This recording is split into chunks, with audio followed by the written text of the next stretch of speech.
The movie begins in 1988, in Indiana, where we see three best friends, Alexis, Val, and Beverly, on a road trip.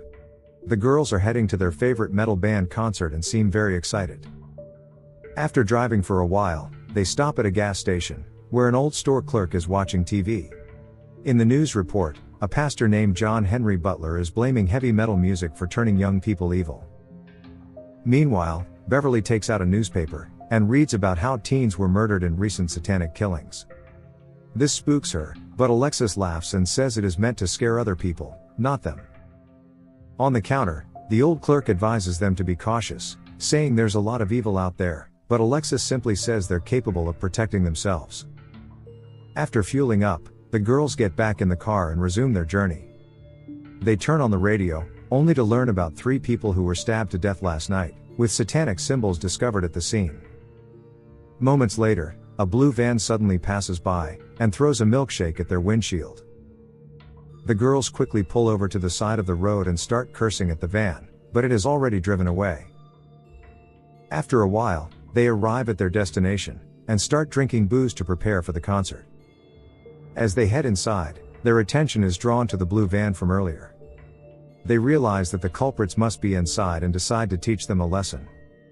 Val then lights a firecracker, and tosses it into the van. This causes a small explosion, and a trio of guys named Mark, Ivan, and Kovacs emerge. Alexis accuses them of throwing the milkshake at their car, so the guys apologize and offer to make it up to them by giving them some beers. The girls discuss their mutual love of metal music, and then Beverly notices a satanic book in the boys' van, which creeps her out. Shortly after, the concert begins, and the 6 of them have a great time drinking and dancing. After the show ends, Ivan says that the night is still young, and invites the girls to a bar, but Alexis points out that there are no bars in this rural area. She mentions that her father is out of town, and invites them to his house, which is not far from their location. The boys are thrilled by the idea, and accept the invitation. Soon after, the group arrives at the destination, and the boys are amazed by how luxurious the house is. Alexis gives them a tour of the place, and the boys wonder what her father does for a living. The group then heads to the backyard, where they build a fireplace, and sit around while drinking. However, throughout the evening, Beverly seems very tense and worried for some reason. At one point, she heads inside the house to calm herself, and she tells Alexis that she has never done anything like this before. Alexis assures her that everything will be fine as long as she follows her lead. It turns out Beverly is new to the group, and Alexis says tonight is a big step for her. After this, Beverly decides to go outside again, right when she bumps into Mark and accidentally spills a drink on her clothes. Mark immediately apologizes to her and offers his coat. When she puts it on, she is shocked to discover a switchblade inside, but Mark quickly explains that it belongs to his brother. This increases Beverly's stress, and she secretly informs Alexis about the switchblade, but the latter advises her to calm down, assuring her that Mark isn't going to murder them. Next, the 6 gather around the fire and toast to a memorable night. Alexis starts a round of a drinking game, Never Have I Ever, and everyone shares stories about interesting experiences they have had. But during the game, Mark suddenly becomes dizzy, and lies down on a patch of grass nearby. Alexis continues the game, and abruptly declares that she has never drugged anyone's drink. The boys claim they haven't done this, but to their shock, the girls start drinking from their cups, meaning they have done this. Hearing this, Ivan and Kovacs laugh, asking whom they have drugged, and Alexis shockingly points towards them. The guys don't believe it, but are certainly weirded out by the situation. They proceed to leave, but both of them end up getting knocked out as well. Oh, you poor baby! Next, the girls drag them inside, and tie them half naked to chairs in a room. They then pour water on them to wake them up. The boys are terrified, and as they look around, they notice numerous candles and satanic symbols in the room. They beg the girls to let them go, but Alexis and Val start laughing maniacally, while Beverly stands nervously in the background. Following this, Alexis reveals that they're not Satanists, and have no interest in metal music. Instead, they're actually members of the Daughters of the Dawn, a Christian congregation that commits murders, and frames real Satanist cults. Ivan inquires whether they are responsible for the recent killings, but Alexis clarifies that those were carried out by other members of their church, and tonight is their turn. She further reveals that they orchestrate these killings to look like cult work, so that people will be scared, and convert to Christianity for redemption. Hearing this, an enraged Ivan calls them hypocrites for spreading Christ's word while persecuting people. Alexis tells him to shut up, but Ivan continues to label them as blindly obeying orders without understanding anything. This enrages Alexis, and she brutally stabs him in the neck, causing him to bleed to death. She then turns to Mark, and forces him to beg for Christ's forgiveness. However, just as she's about to kill him, Beverly stops her, stating that she needs to discuss something important first. Val and Alexis are annoyed by the interruption, but they reluctantly follow her out of the room. After they leave, Mark calms Kovacs down, and tells him to reach for his belt nearby, so they can cut the ties with its spikes. Meanwhile, in the restroom, Beverly informs the two girls that she must be the one to kill the two boys. She explains that she has realized the truth in what the girls taught her, and wishes to complete the task. But then, they notice that the boys have managed to break free and are running away. They immediately rush to stop them, and Alexis even slashes Kovacs' arm with a knife.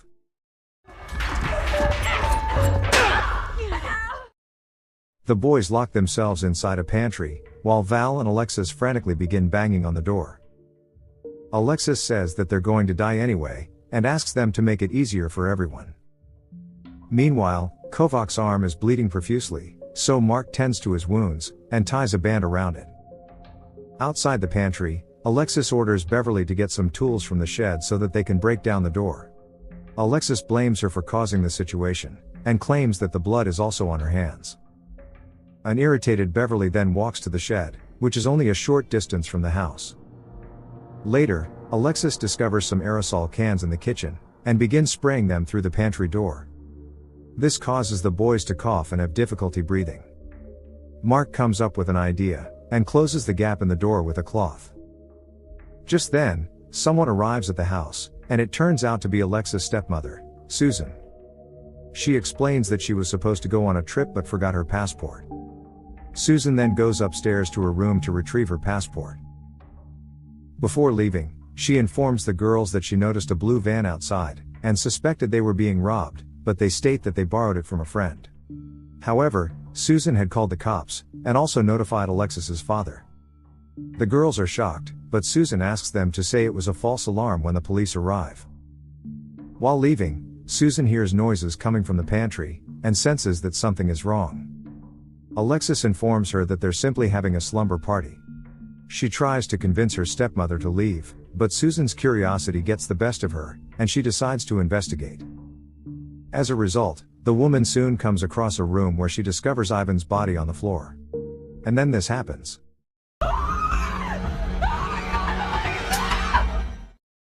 Alexis soon stabs her to death, and Val is horrified as Alexis just killed her stepmom.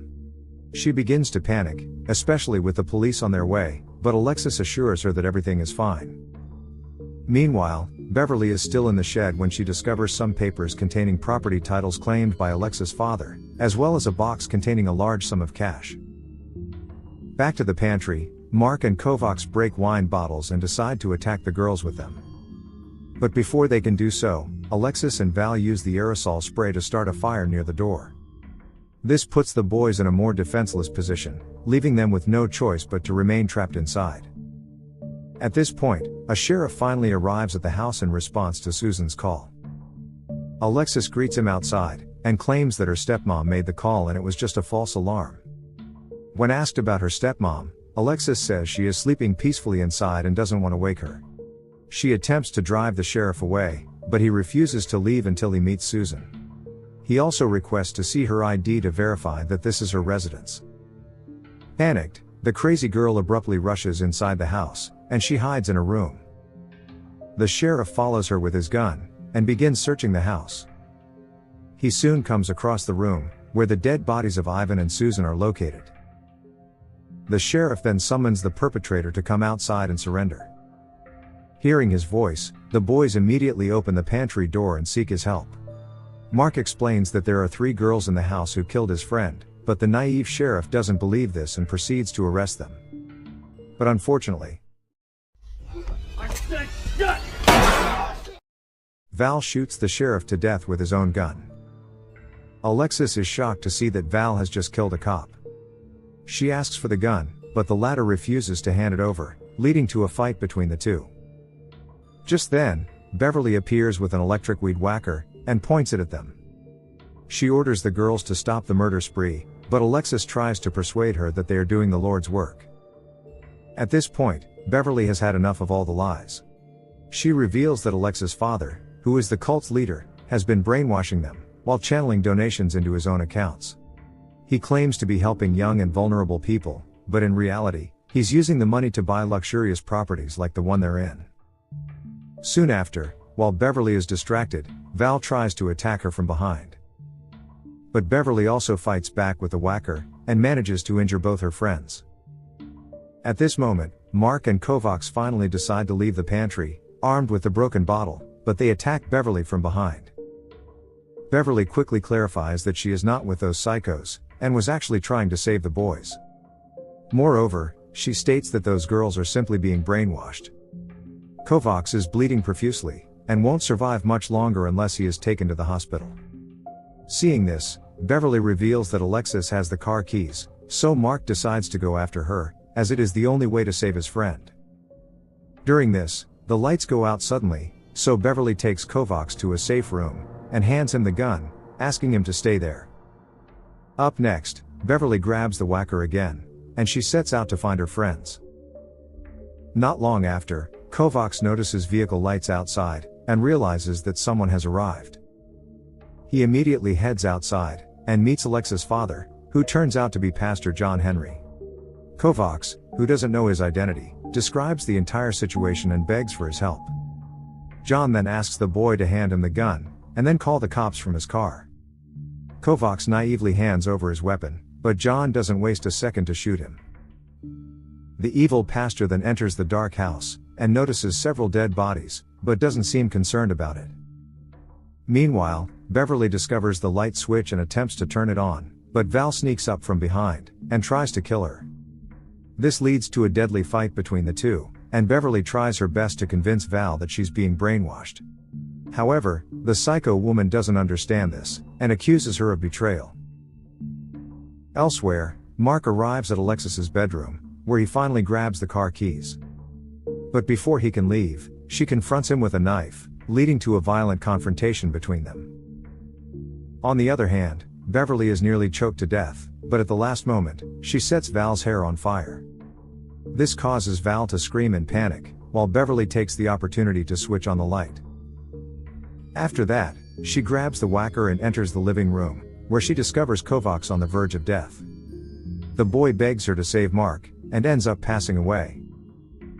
Meanwhile, Mark is strangling Alexis to death, when John arrives and shoots him from behind.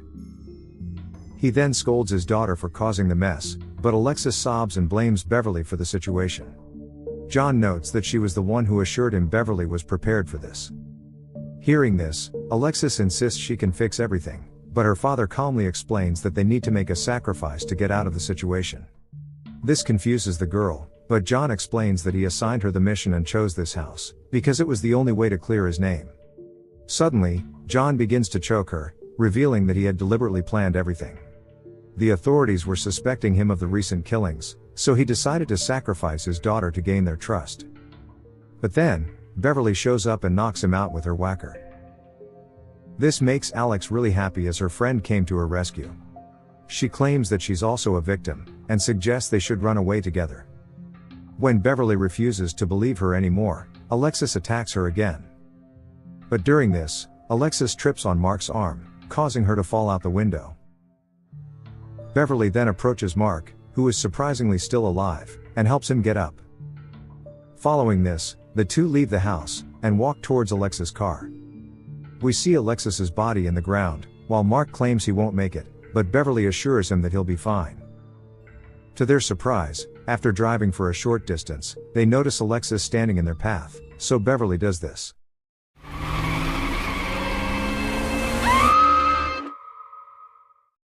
The next day, a news report airs on TV about the previous night's events, detailing how 6 people died due to a supposed satanic outbreak, including Val.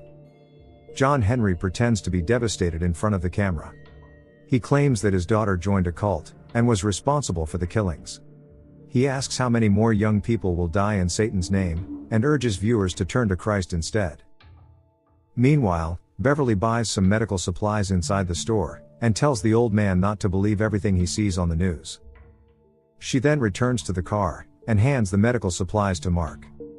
We also notice that Beverly has stolen John's money, which she found in the shed. The movie comes to an end as the two finally drive away from the town.